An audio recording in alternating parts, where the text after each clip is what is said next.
Hi అండి. ఎప్పుడు morning బ్రేక్ఫాస్ట్లో ఇడ్లీ దోశే కాకుండా మిగిలిపోయిన దోశ పిండితో ఇలా బోండాలు వేసుకోండి. కరకరలాడుతూ చాలా బాగుంటాయి. 4 కప్పుల దాకా దోశ పిండి తీసుకొని అందులో చిన్నగా కట్ చేసుకున్న ఉల్లిపాయ ముక్కలు, పచ్చిమిర్చి ముక్కలు, గుప్పెడు కొత్తిమీర, సాల్ట్ వేసుకొని 1 కప్పు మైదా వేసుకొని కొంచెంగా వాటర్ వేసుకుంటూ కలుపుకోవాలి.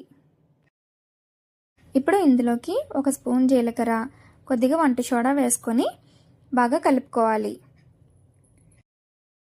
మనం బోండాలు వేసుకోవడానికి వీలుగా ఉండేటట్టు కలుపుకోవాలి.